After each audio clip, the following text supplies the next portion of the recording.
Cristo Jesús, te damos gracias. Amén. Amén. Ocupen su lugar, hermanos. Estos 3 versículos nos cuentan una experiencia que Pedro, Jacobo y Juan tuvieron. Es una experiencia muy especial. Y de alguna forma, ¿verdad? En este relato se nos cuenta que el Señor Jesús tomó a 3 de sus discípulos, los más íntimos, y se los llevó a un monte alto. Y allá, en el monte alto, se transfiguró delante de ellos. O sea que se mostró de alguna forma glorificado. Les dio a conocer a través de esa experiencia quién era Él y de dónde venía. Recordemos que esto ocurre antes, ¿verdad? Que esto ocurre después de la confesión de Pedro. Tú eres el Cristo, el Hijo del Dios viviente. Él ya tenía este criterio, esta creencia en el Señor Jesús, y esto, según el mismo Cristo, fue revelado por el Espíritu a Pedro.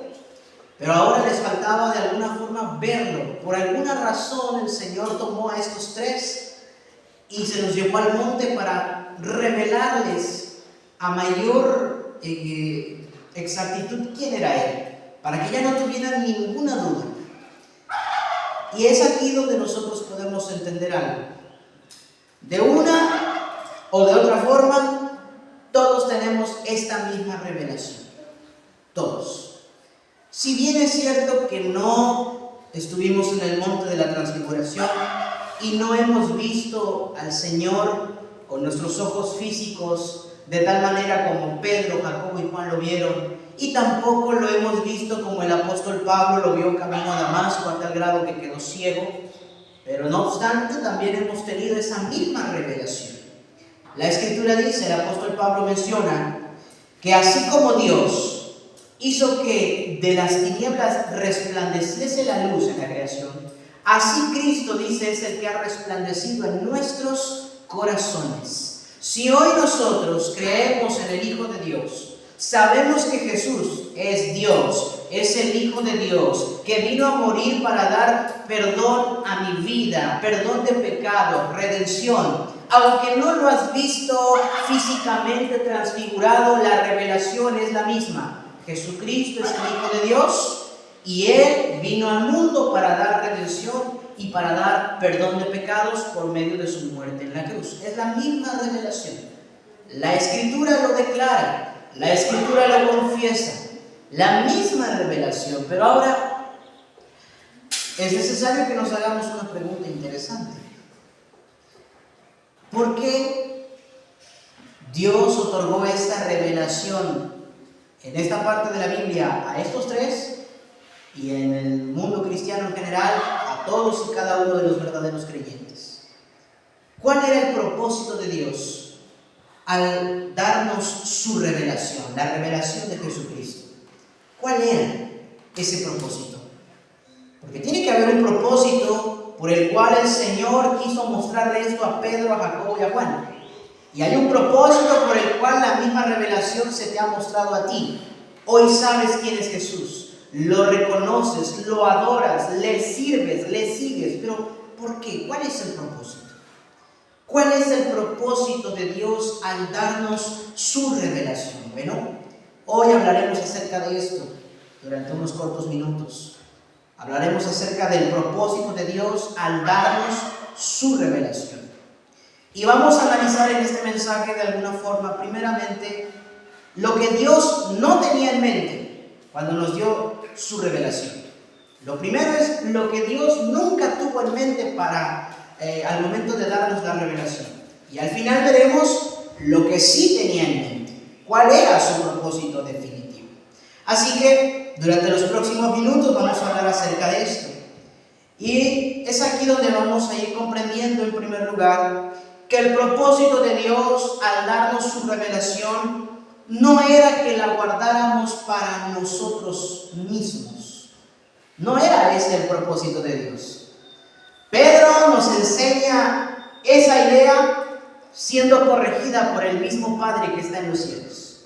Una vez que el Señor Jesús los lleva al monte y se transfigura delante de ellos, figura que dos personalidades muy importantes para los hebreos aparecen en escena: Moisés y Elías. Y que ambos estaban manteniendo una conversación con Cristo. Y que cuando Pedro se da cuenta de esto, versículo 4, vamos a ver la idea que propone Pedro, versículo 4. Dice el apóstol: entonces Pedro dijo a Jesús: Señor, bueno es para nosotros que estemos aquí. Continúa: si quieres, hagamos aquí 3 enramadas, una para ti, otra para Moisés y otra para Elías. Ahí va la primera idea de Pedro. Pedro me identifica, siempre haciendo comentarios que no deberían hacerse y al final termina regañando. Pedro dice: a ver, qué bueno es para nosotros que estemos aquí. Señor, vamos a hacer 3 tienditas, 3 enramadas, una para ti, otra para Moisés y otra para Elías. Aparentemente esta petición o esta sugerencia es piadosa. Le quiere construir un hogar, un albergue a Jesús, a Moisés y a Elías. Aparentemente no hay nada de malo en esto. Pero con esta intención o con esta sugerencia, ¿qué estaba diciendo Pedro de manera oculta? Mira, esto que estamos viendo, esta revelación es extraordinaria. Pero pues es bueno que estemos aquí para verlo, pero simplemente quedémonos aquí. La revelación ocurrió acá, en la cima de este monte. Y al proponer 3 albergues, 3 enramadas, 3 tienditas para que ellos puedan vivir, está delimitando la revelación únicamente al monte. Probablemente Pedro tenía la idea de: bueno, a partir de ahora vamos a reunirnos cada vez acá en este monte, vamos a ver a Jesús hablando con Moisés y con Elías. Puede que uno de nosotros vaya por provisiones y nos regresamos. Vamos a quedarnos aquí y guardar la revelación únicamente para nosotros. Ya la hemos visto, ya la tenemos, ya la conocemos. Somos privilegiados por conocer y por ver a Jesús platicando con Moisés y Elías y viendo al Señor en ese estado tan glorioso en el que su rostro resplandece como el sol y sus vestidos se hacen como luz. ¿Para qué nos gustaría abandonar este lugar? Hagamos aquí una morada permanente para contemplar todos los días esta revelación solo nosotros. Eso es lo que hay en el trasfondo de la sugerencia de Pedro. Pero ahora, no es por egoísmo. No es que Pedro sea egoísta y no quiera que nadie más conozca lo que él está viendo con sus propios ojos. Es el hecho de alguna forma decir: yo quiero atesorar lo que ahora sé y por eso no lo quiero perder. Y por eso siento que en este lugar que fue donde lo conocí, aquí me quiero quedar y no me quiero mover. Pero mis hermanos, Dios no nos dio su revelación para que la guardemos solo para nosotros. Tristemente, muchos cristianos que tienen buenas intenciones viven como Pedro. Conozco el Evangelio, conozco quién es Cristo, me gozo al saber que Él es mi Salvador, me gozo al saber que Él ha perdonado mis pecados, que en su nombre y a través de su sacrificio tengo vida eterna y entrada al cielo. Pero de alguna forma lo viven ellos solitos. Sus vecinos no saben que son cristianos, sus compañeros de trabajo no saben que son cristianos, sus compañeros de escuela no saben que son cristianos. A nadie le ha hablado de la revelación que tiene, de quién es Jesús, de qué ha hecho en su vida y qué puede hacer en la vida de los demás. Y no por egoísmo, sino que de alguna forma está tan enfocado en decir: esto que conozco es tan hermoso, y está tan enfocado en eso que se quiere quedar en el monte, en la cima del monte alto, y quiere hacer 3 enramadas para poder atesorar la revelación y verla todos los días. Pero al instante estaba guardándola solo para los que estaban en el monte: Pedro, Jacobo y Juan. Nadie más estaba ahí. Pero vuelvo a decir, no es egoísmo. No es el hecho de decir: no quiero que nadie más sepa. No, es el hecho de querer atesorarlo porque es algo tan valioso que nos olvidamos de que la revelación no es solamente para mantenerla entre nosotros, para mantenerla dentro de mi corazón y ya. No, tiene que ser ser expandida, compartida. Una revelación tan grande como la que se nos ha entregado a nosotros no se puede quedar únicamente en la cima del monte alto. Una revelación tan grande como la que se nos ha entregado a nosotros no solamente se tiene que quedar dentro de las cuatro paredes del templo. Una revelación tan grande como la que se nos ha dado a nosotros no es solo para vivirla en privado dentro de nuestra casa.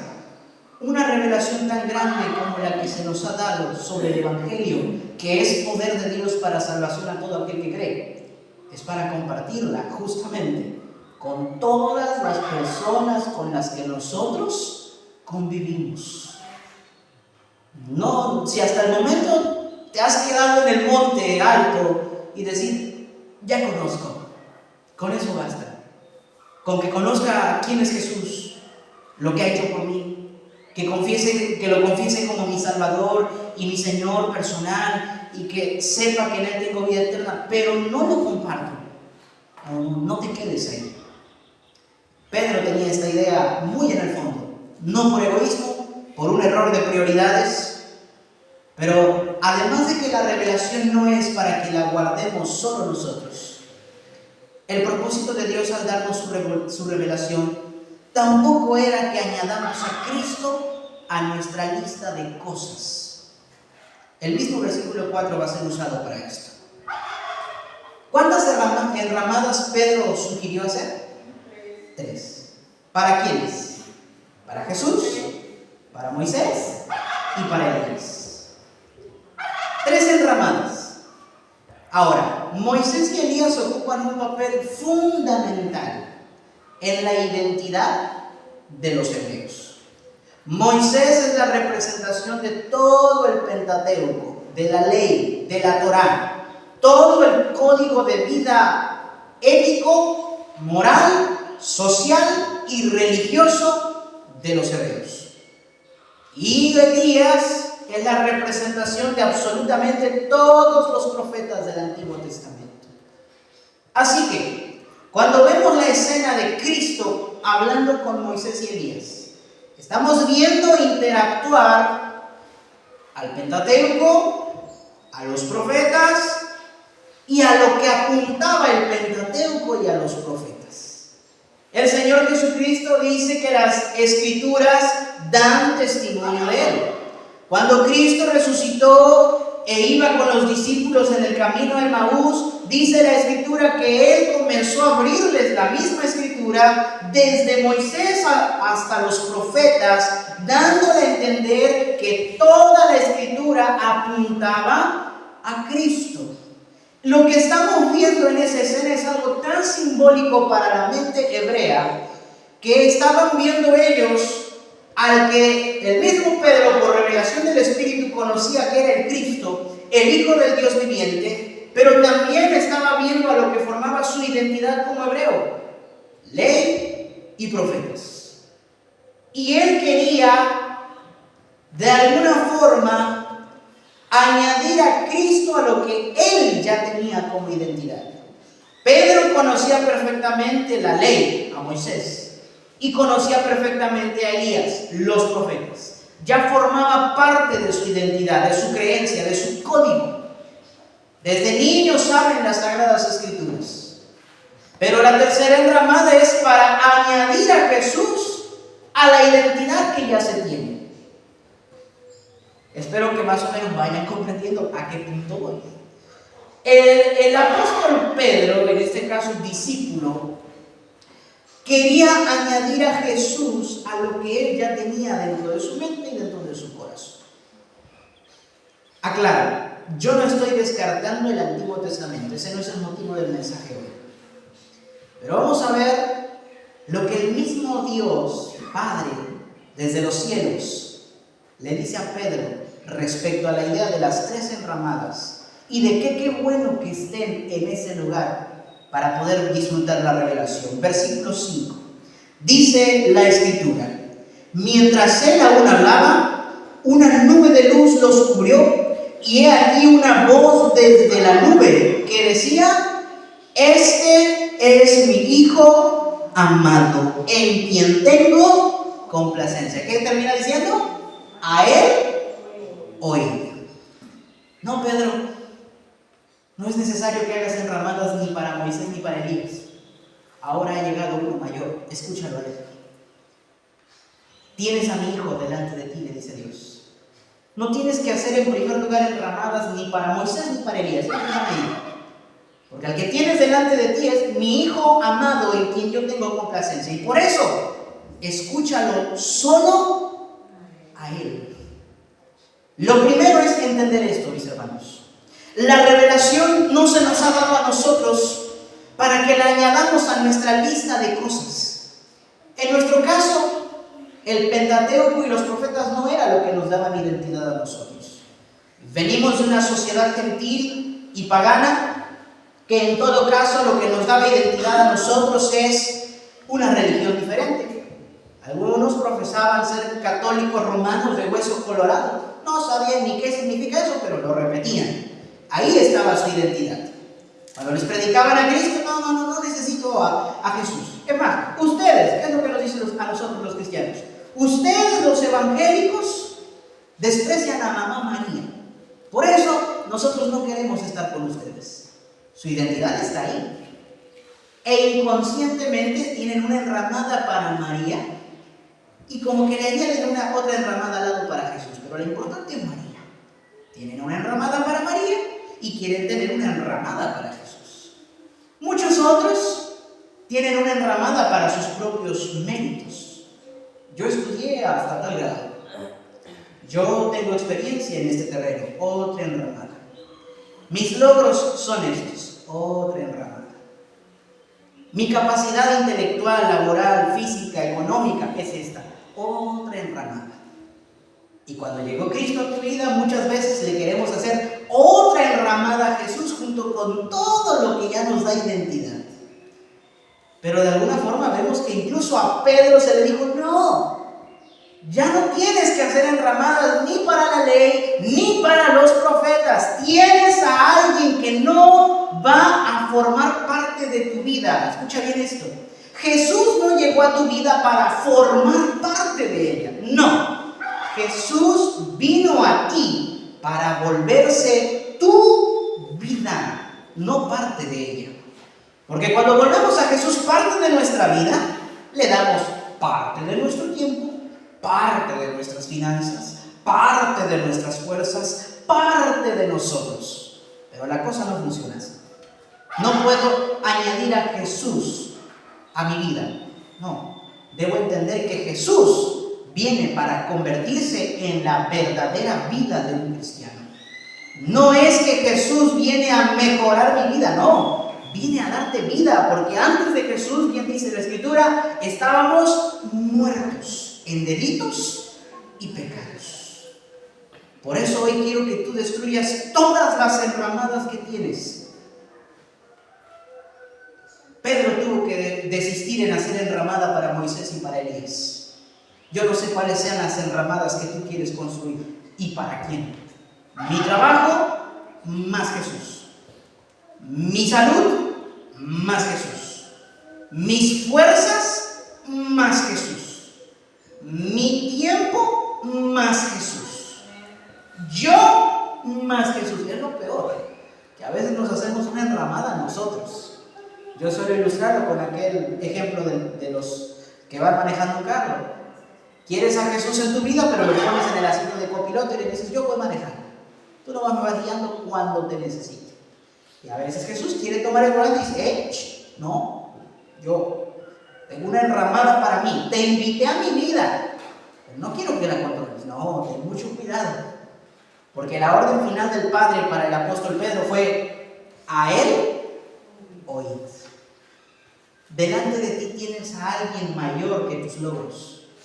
Mayor que tus fuerzas, mayor que lo que tú ames más en este mundo. Delante de ti, delante de mí se nos ha presentado la revelación del Hijo de Dios, el que vino a darnos vida eterna, el que vino a librarnos de la potestad de las tinieblas, el que vino a librarnos de la esclavitud del pecado. Y esa frase tan pequeña del Padre, a él oíd, trae demasiadas cosas implícitas. Significa que lo debemos obedecer solo a él. Significa que debemos someternos a su voluntad. Significa que debemos prestarle atención y seguirlo únicamente a Él. Por eso te digo que el propósito de Dios al darnos su revelación no era añadir a Cristo a nuestra lista de cosas. No, Cristo no viene a formar parte de tu vida. Cristo viene para darte vida. Quiero que tú entiendas eso. Pero además de esto, ¿verdad? De lo que ya te expliqué, vamos a ver cómo el mismo versículo, los versículos siguientes ayudan a entender mejor esto. Una vez que el Padre les dice a los discípulos, este es mi Hijo amado en quien tengo complacencia, a Él oír. Vamos a ver a quiénes ven los discípulos una vez que todo esto termina. Versículo siguiente, versículo 6, dice la Escritura: al oír esto, los discípulos se postraron sobre su rostro y tuvieron gran temor. Entonces Jesús se acercó y los tocó y dijo: levantaos y no temáis. 8. Y alzando ellos los ojos, a nadie vieron sino a Jesús solo. Cualquier otra enramada que tú quieras hacer, al final no la vas a ver.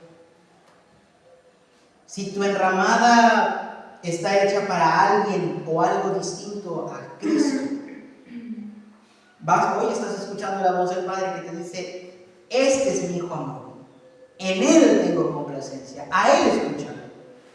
Y cuando los discípulos levantaron la vista, ya no vieron a Moisés, la ley desapareció.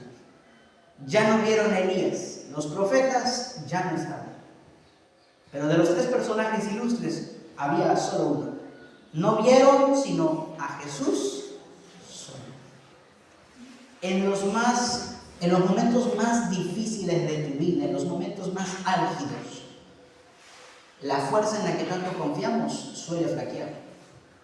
La salud que tanto cuidamos a veces se va de vacaciones. El trabajo al que tanto tiempo le dedicamos un día va a desaparecer. Pero si nuestra vida está en Cristo, como lo veíamos hace 8 días, siempre que levantemos nuestros ojos, siempre que busquemos el consuelo, siempre hay alguien que nunca se desvanece, y es Jesús. Amén. Siempre. Creo que los que han pasado por la sala de urgencias de un hospital lo pueden comprobar. La familia a veces hasta no está, no porque sean egoístas, sino que no tienen la posibilidad de acompañarnos todos los días, todas las noches. Pero Jesús ahí está.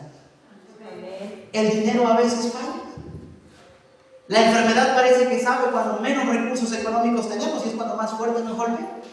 El dinero a veces no está, pero Jesús está.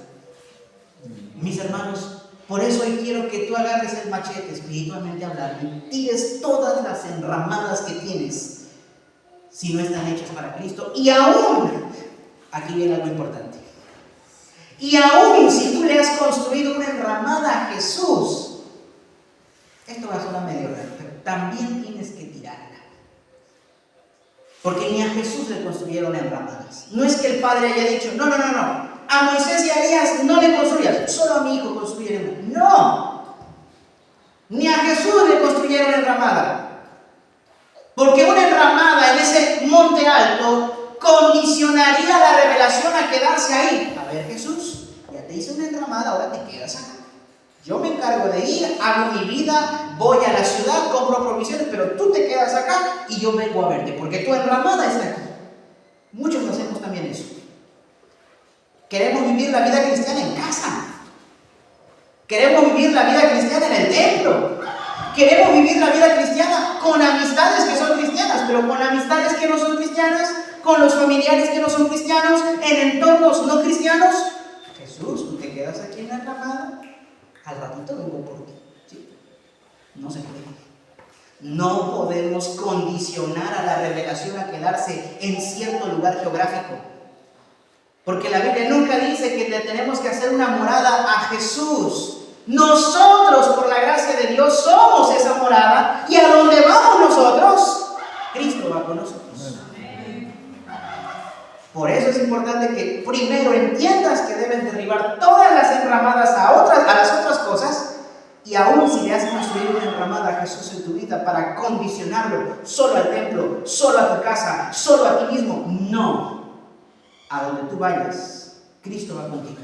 A donde tú vayas, tienes que ser cristiano. A donde tú vayas, en donde tú estés, si eres hijo de Dios, Dios va contigo a donde quiera que vayas, y en donde quiera tienes que ser hijo de Dios.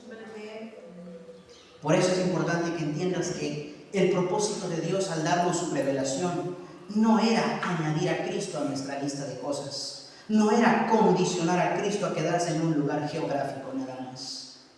Pero entonces, ¿cuál era el propósito? Si el propósito no era guardarla solo para nosotros, si el propósito no era añadir a Cristo a nuestra lista de cosas, ¿cuál era entonces el propósito de Dios al darnos su revelación? Versículo 9, ¿qué es lo que dice la Escritura? Dice la Escritura: cuando descendieron del monte, Jesús les mandó diciendo: no digáis a nadie la visión, hasta que el Hijo del Hombre resucite de los muertos. Primero que nada, el versículo 9 nos introduce el pensamiento que yo ya te había dicho. Jesús no tenía planeado quedarse en ese monte y reducir la revelación solo al monte. La imagen siguiente en el verso 9 es que van descendiendo, no se quedaron ahí, ya no hubo enramadas, no condicionaron a la revelación. Jesús vuelve a la normalidad en su forma corpórea, humana, velando su gloria otra vez. Y entonces descienden, pero mientras descienden les da una orden. De momento, muchachos, no le digan nada a nadie de la visión, a nadie. Pero nota esto. No les dice que no digan nada nunca, que jamás digan algo sobre esto, no. Les está diciendo: no digan nada hasta que el Hijo del Hombre resucite de entre los muertos. Entonces, mis hermanos, ¿por qué Jesús les dio esta revelación a estos tres? Para que a su debido tiempo la pudieran compartir. Y Pedro lo explica en su segunda carta. Y confiado le dice a su audiencia, le escribe a su audiencia: yo o nosotros, haciendo llamado general a todos los predicadores, dice: nosotros no estamos predicándoles o hablándoles sobre fábulas fantasiosas. Nosotros no les estamos hablando de algo que nos hayan contado. Nosotros no les predicamos algo fantasioso o artificioso, no. Les estamos contando y predicando aquello que nosotros vimos con nuestros propios ojos cuando vimos a Jesús y su majestad en aquel monte alto, dice, cuando se transfiguró frente a nosotros. Gloria a Dios. Y nosotros podemos decir exactamente lo mismo, mis hermanos. Cierto, no fuimos al monte de la transfiguración, pero si Cristo ha resplandecido en tu vida, puedes decir lo mismo. Yo estoy seguro de que Cristo existe, es real, ha cambiado mi vida, ha cambiado mi familia, cambió mi salud, cambió mi situación, y estoy seguro que puede hacerlo contigo. Y no te estoy contando de algo que me contaron. Estoy hablándote y predicándote de algo que yo mismo he vivido, lo he visto, lo he palpado con mis propios ojos. Dios. Entonces el propósito de Dios al darnos su revelación era bendecirnos para bendecirlo. Voy a repetir otra vez. El propósito de Dios al darnos su revelación era bendecirnos para bendecirlo. ¿Por qué bendecirnos? Vamos a hacer un recuento. ¿Qué has obtenido tú al conocer a Cristo?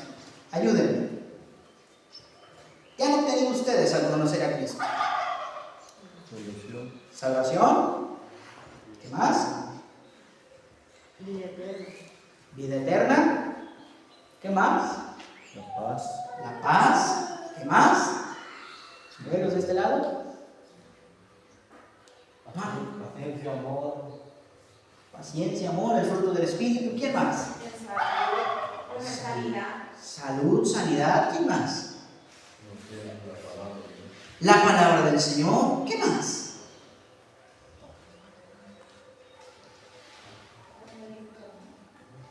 Amor, el fruto del Espíritu, ¿qué más, hermanos? Temor de Dios. Algo bonito que hay acá adentro. Gozo. Algo que hay acá adentro muy bonito. El Espíritu Santo. El Espíritu Santo. Los beneficios pueden seguir y la lista continúa. ¿Hemos sido bendecidos con esta revelación, sí o no? Sí. Pero ahora, si la revelación de Dios no tiene el propósito de que la guardemos solo para nosotros, si la revelación de Dios no tiene el propósito de que lo añadamos a nuestra lista de cosas y ya, sino que hemos sido bendecidos para bendecir, ¿qué hay que hacer con lo que tenemos? Compartir. Lo que has recibido de gracia, dice, dalo de gracia. No te merecías el Evangelio. De todos ustedes, en primer lugar, yo no me merecía el Evangelio. No. ¿Sabes qué me merecía? Estar achicharrado en el infierno. Pero por la gracia de Dios, el Evangelio llegó a mi vida. Me rescató, me limpió y me sigue transformando y me da la promesa de que cuando yo parte de aquí, veré a mi Señor cara a cara. Amén. Gloria a Dios. Pero también anhelo que todas las otras personas que ahora viven desdichadas puedan tener esta misma bendición. Por eso, cuando tú entiendes que la revelación se nos dio para compartirla, para bendecirnos y luego poder bendecir a los demás, es entonces el profundo deseo que debería haber en nosotros por predicar este hermoso evangelio. Porque este es el evangelio de la revelación de Dios. El mismo apóstol Pablo dice, yo no me avergüenzo del evangelio. ¿Por qué? Porque es poder de Dios. ¿Para qué? ¿A quién? Aquel que cree. Y el mismo Pablo, capítulos más adelante, el mismo en Romanos, dice, porque me es impuesta necesidad y ay de mí si no anunciare el evangelio. ¿Por qué dice Pablo, ay de mí si no lo anuncio? Pobre de mí, dice otra versión. Porque Dios te ha dado mucho a través de esa revelación. Y si tú como Pedro dices, ay, qué bueno que estamos aquí, hagamos 3 enramadas y aquí nos quedamos. No, ten cuidado. Ay, qué bueno que estamos aquí, voy a añadir a Jesús a las otras cosas que ya me dan identidad. Ten cuidado. No fue ni para eso ni para eso. La revelación se nos dio para bendecirnos y para bendecir. Amén. Esta es una invitación a que compartamos el mensaje, a que compartamos nuestros testimonios, a que la revelación no solamente la dejemos guardada, a que la compartamos. Es un mensaje sencillo. Entonces te invito a que destruyas toda enramada que puedes saber que tal vez estés teniendo en tu corazón. Y aún si le has construido una enramada a Cristo aquí en el templo o allá en tu casa, agarra el machete y quítala. Porque Jesús no fue condicionado a quedarse en tu casa. Jesús no se queda acá en el templo cuando todos nosotros nos vamos. Y como que dice, ay, nos vemos el próximo servicio, hijitos. Vengan pronto, no falten. No, se va contigo a tu casa. Se va contigo a tu trabajo. No lo condiciones. Les invito a ponerse de pie entonces. Y le vamos a pedir al Señor que nos ayude a poder bendecir a los demás, así como Él ya nos ha bendecido. Que nos ayude a tirar todas nuestras enramadas y que no guardemos la revelación para nosotros mismos.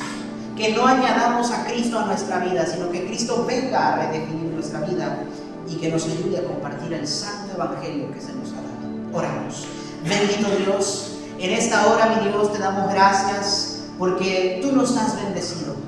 A través del santo evangelio inmaculado que nos has otorgado, a través de la revelación divina de quién es Cristo y de lo que ha venido a hacer en nuestras vidas, hoy, Dios mío, entendemos que somos muy bendecidos, bienaventurados y dichosos, porque Cristo nos ha dado vida eterna. Bienaventurados y dichosos porque tenemos esta revelación en nuestras vidas. Pero asimismo, Señor, te rogamos que nos libres de todo egoísmo espiritual, aún con las buenas intenciones. Líbranos, Señor, de querer delimitar la revelación a un lugar geográfico. Líbranos de decir como Pedro, qué bueno que estamos aquí. No, porque la revelación no es solo para aquí, ni tan solo para allá, ni para el otro lado. La revelación tiene un alcance universal y debe ser predicada en todo lugar, no reservado a ninguna ubicación geográfica, porque dice la Escritura, y será predicado este evangelio del reino en toda la tierra, y después vendrá el fin, dice la Escritura.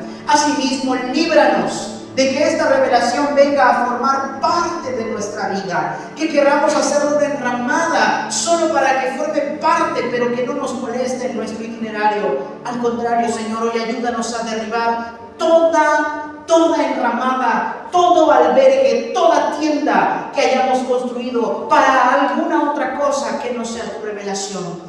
Que Cristo no venga a formar parte de nuestras vidas, que Cristo venga y sea nuestra vida, pues Él mismo anunció, yo he venido para que tengan vida y vida en abundancia. Y Él dijo, yo soy la resurrección y la vida, yo soy el camino, yo soy la verdad, yo soy la vida. Él nos ha dado vida cuando estábamos muertos en delitos y pecados.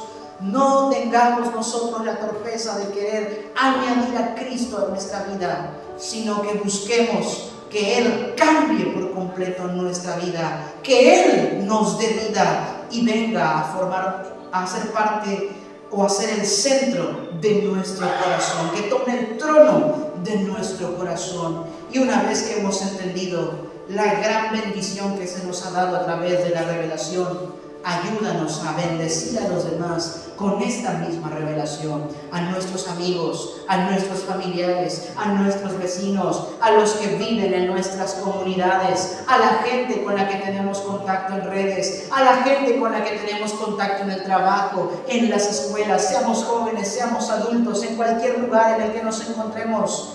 Ayúdanos a entender que el propósito por el cual tú nos diste la revelación fue el de bendecirnos para poder bendecir a los demás. En el nombre de Cristo Jesús, Señor nuestro. Amén. Amén.